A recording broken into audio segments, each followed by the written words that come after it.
کب new York میں settle ہوئی آپ کی بیگم صاحبہ؟ اس نے اندر کی بات جاننا چاہیے۔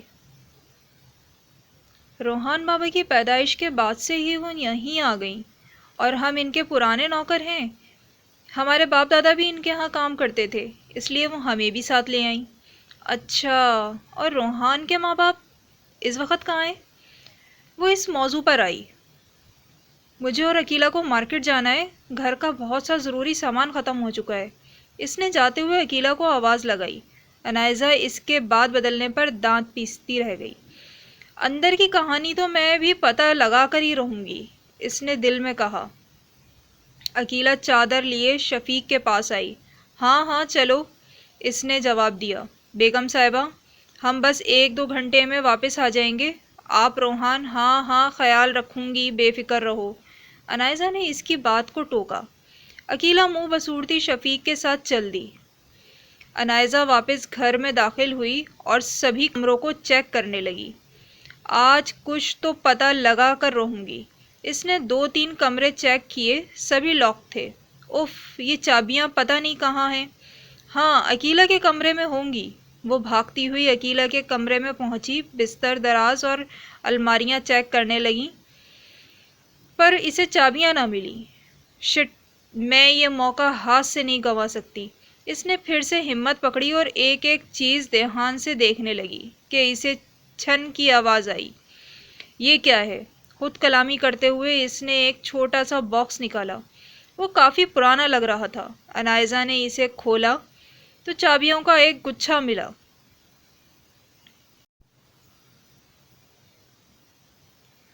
خوشی سے اس کی آنکھیں چمکیں۔ وہ ہر چیز کو اپنی جگہ پر سیٹ کرتی ہوئی کمرے سے باہر نکلی۔ گھر کے 4 کمرے بند تھے۔ وہ ایک ایک کمرے کا لاک کھولتی چیک کرتی گئی اور 3 کمرے دیکھ چکی تھی جن میں سوائے فرنیچر کے کچھ نہ تھا۔ اس نے چوتھے کمرے کا لاک کھولا اور اندر داخل ہوئی۔ کمرے کی تمام چیزیں سفید کپڑے سے ڈھپی ہوئی تھیں اور بیڈ سے اوپر ایک بڑی سی تصویر لگی تھی۔ دھول مٹی کی وجہ سے عنائزہ کو تصویر میں کچھ نظر نہ آیا۔ اس نے بیڈ سے کپڑا ہٹایا اور اوپر چڑھ کر تصویر اتاری۔ وہ اسی سفید کپڑے سے تصویر کو جھاڑنے لگی۔ دھول اڑنے کی وجہ سے وہ کھانسنے لگی۔ مکمل طور پر صاف کرنے کے بعد اس کی نظریں اس تصویر پر جمی کی جمی رہ گئیں۔ وہ تقریباً 23 سال کی جوان لڑکی تھی۔ کمر تک آتے سنہری بال، بڑی سبز آنکھیں، سرخ و سفید اور باریک ہونٹ کے نیچے بائیں جانب سیاہ تل۔ خوبصورتی، بے حد خوبصورت، عنائزہ نے زیر لب کہا۔ وہ اسے دیکھتے ہی پہچان گئی کہ یہ روحان کی مما ہے، اس لیے روحان بالکل اپنی مما سے مشابہت رکھتا ہے۔ تصویر کے کونے پر مریم جمال رانا لکھا تھا۔ عنائزہ نے وہ تصویر کو بیڈ پر رکھا اور سائڈ ٹیبل کے دراز کھولنے لگی۔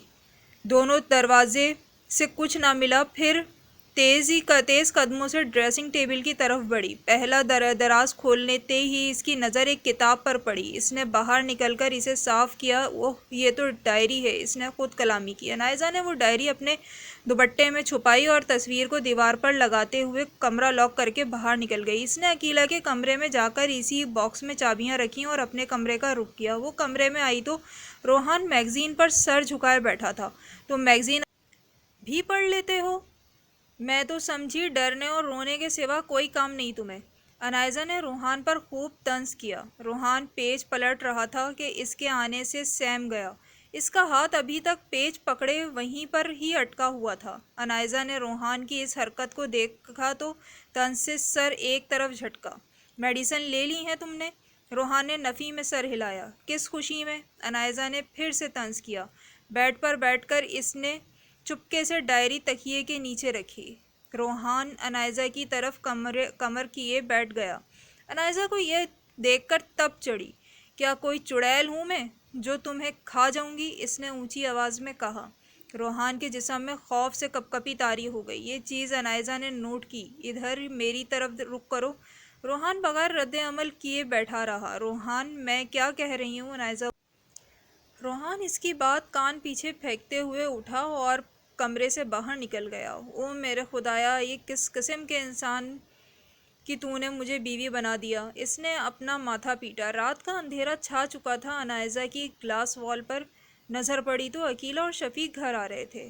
رات کا کھانا عنائزہ نے ٹیبل پر لگایا تھا اور روحان کے لیے کمرے میں بھجوا دیا تھا۔ وہ کمرے میں داخل ہوئی تو روحان میڈیسن لے رہا تھا۔ رکو میں دیتی ہوں، وہ میٹھی زبان بولی۔ روحان نے چور نظر سے اس کی طرف دیکھا مگر خاموش رہا۔ عنائزہ نے اسے میڈیسن نکال کر دی جو کہ پکڑتے ہوئے روحان کے ہاتھ ڈر سے کانپنے لگے تھے۔ عنائزہ دل ہی دل میں اسے کھری کھری سنائی مگر زبان سے کچھ نہ بولی۔ وہ بستر پر اپنی جگہ آ کر بیٹھی اور روحان کمفرٹ میں دبک گیا۔ پل ہی میں وہ گہری نیند سو چکا تھا۔ عنائزہ نے اسے میڈیسن میں نیند کی ٹیبلٹ دی تھی۔ اس نے روحان کو غور سے دیکھا، وہ واقعی ہی سو رہا تھا۔ پھر اس نے تکیے کے نیچے سے ڈائری نکال کر کھولی۔ کہانی ابھی جاری ہے۔ چینل کو سبسکرائب کرنا نہ بھولیے گا۔ ویڈیو کو شیئر کریں اور لائک کریں۔ بہت شکریہ۔